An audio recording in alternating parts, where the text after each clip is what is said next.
Many people look at a nation torn apart by war and a government plunged into corruption and powerless to help its people, and they ask, how do you fix this? We look them squarely in their eyes, and with compassion and understanding we say, we can't. We cannot. The sheer amount of resources and influence an outsider would need would be unimaginable. But then we smile. We smile because what we can do is so much more impactful. You see, our heart is to touch and change the life of one person, one orphan, one family, and one village at a time. We know we're not going to solve the world's problems, but we can solve a world of problems for one person, one orphan. We are Orphan Reliefe Network, and we're about touching people's lives.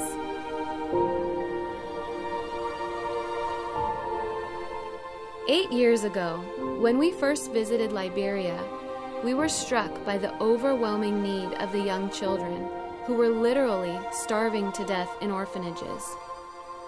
The living conditions were deplorable. Children were sleeping in the mud, roofs were leaking, and children were dying in their sleep.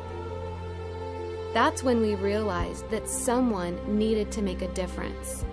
That's when the founders of Orphan Reliefe Network got involved. Because of people like you and the businesses that have partnered with us, we're currently feeding over 400 orphans. We provide much needed medical treatment and put shoes on their feet. We've built 2 dorms from the ground up, and we've dug wells that supply water for entire communities. With all of those accomplishments, there's still so much to do. We don't need to feed the children only by food, but we have to educate them, give them sound knowledge. That's Paul Chuckleson, the founder of Children Village. Many of the children in Liberia have great hopes and dreams, like Christina James, who's 14. My name is Christina James, and I'm 14 years of age. When asked about her hopes and dreams, this is what she said. If possibility exists, I would love to be a journalist. Maybe.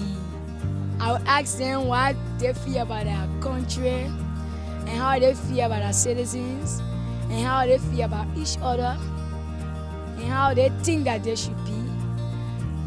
I think that they should be together, united, and what has happened, it shouldn't happen again like war. They should all be together in one harmony. That is how I want for everything to be. Everybody should be happy all day long. She is just one voice that is hopeful for a brighter future. She has a dream, and many of the orphans share her dream. And that dream is breaking the cycle of poverty, of becoming something more. I need help for my education. I want to be a medical doctor. I want to be a doctor. Engineer. I do accounting. To become a doctor. If you check this very particular building that we are using as a school, it's very deplorable condition. What Paul Chuckleson is referring to is the horrible conditions of the building. There are holes in their roof, and they use bamboo and tarp as structures, which keep nothing out.